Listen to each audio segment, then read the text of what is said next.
Kandahar stars Gerard Butler, and it's finally on streaming. This film came out over the summer, and I didn't care enough to rent it on VOD. It also didn't have audio description, and it doesn't have audio description on Hulu either.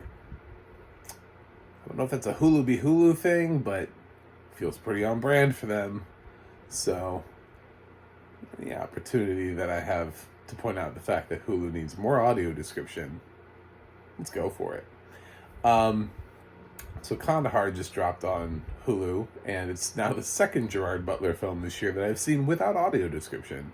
I guess we've just decided that Gerard Butler needs no audio description. He's just the new guy whose films, for some reason, they're not bad enough that they're not getting kicked to theaters. They're not premiering straight on streaming services. But they're like, yeah, people know what to expect. It's a Gerard Butler film. No, he's doing his thing. It's action. Action's gonna happen, and action happens in Kandahar. You can't really follow it or understand most of it because, again, it's an action movie without audio description, and it's also got a lot that's not in the English language. Quite a bit, actually. This is kind of like The Covenant, if The Covenant sucked and didn't have any audio description. So he plays basically the only white guy in a Middle Eastern country. I think he's a CIA operative. I was trying pretty hard here to figure out what the hell was going on. It's pretty hard. There are long sequences of like action sounds where it's just like, like trucks driving or like the sounds of like footsteps running, and with like, how you hear like the guns shaking and gunfire and heavy breathing and all the trappings of an action movie. I have no idea what this one was about. I don't even know who lived and who died. I couldn't follow it at all. I sat there for 2 hours and I was like, I have no idea what is going on in this movie. I keep wanting to do these like live streams and just say, screw you and your copyright infringement, and just run me live reacting to something like this without audio description, since this is apparently what they want us to do in life, is to watch films like this without audio description, just so I can tell you what I think is happening in the moment, and go from there. I think there's a guy that is in the jungle. I don't know. Oh, fuck it. I didn't. I think somebody just got shot. I can't really tell. That's kind of what it would be like. But I don't know if that falls under parody or not. I feel like it does. It feels like it should fall under like, fair use, but we'll see. I mean, I think I have to be funnier and more pointed with my commentary. I have to make sure I'm not just sitting there like passively watching a movie for 2 hours. But this was one of the worst cinematic experiences that I've had this year. This film is totally unwatchable without audio description, even with one Gerard Butler in it.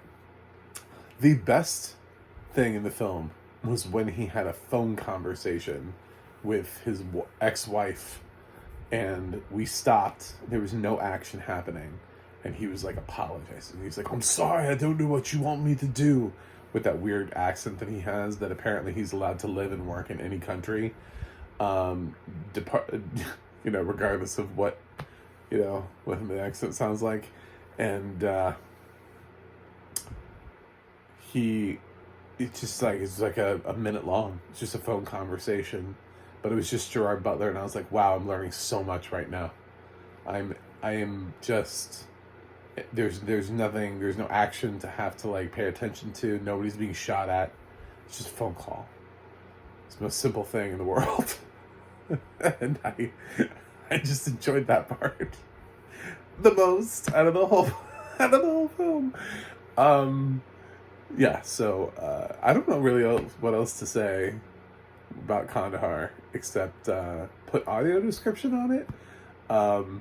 I know it didn't make like a ton of money at the box office, but again, if you're going to release this theatrically, it should have an audio description track when you do that.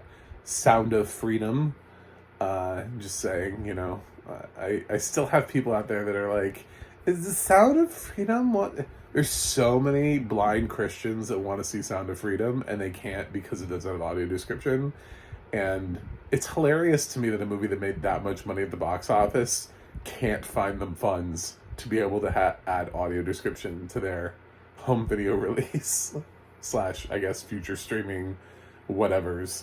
Same thing with The Chosen. It's like The Chosen is now running on the CW. Where's its audio description? Are we not spreading the good word to everybody, or was it everybody who's not blind? Is that the motive there? Anyway, so Kandahar, I'm sure, has some sort of tale to tell about military operations, but if you're not going to tell it to everybody, then fuck you too. So my grade for Kandahar is unwatchable. There you go. I have very little patience for these movies anymore with no audio description. So thanks Hulu for propping up a film that has no accessibility. Feels very on brand for you. I would be less irritated by Hulu if they were like cheaper. If they weren't so damn expensive comparatively to other streaming services that have better audio description. But instead they choose to be in the tier in which they are, and it's bullshit. The desire to acquire accessibility is really low. So let's get it going. Let's make something happen. Anyway, thanks for watching. Thanks for subscribing. Obviously, I love to talk about audio description. It's sort of like the whole reason I'm here, is to convince companies that blind people watch films and still can talk about them. I'd like to talk about this film in greater depth. Actually, I enjoyed Plane a lot more. Funny thing is, Plane is an action movie that it's hard to follow too. But there are moments of that I enjoyed just because of the this is straightforward. I could tell this is like Gerard Butler was like, I'm gonna get my Oscar. I'm gonna get this year. And it didn't happen. No. So yeah, I have a website, MacTheMovieGuy.com. Follow me on X, Twitter, or Threads at MacTheMovieGuy. You can go to the audio description project, adp.acb.org. It'll let you know what does have audio description and where you can watch it. And you can go to the ADNA.org, that's the ADNA.org. It'll let you know who is narrating your favorite films and television series. That's it for me today.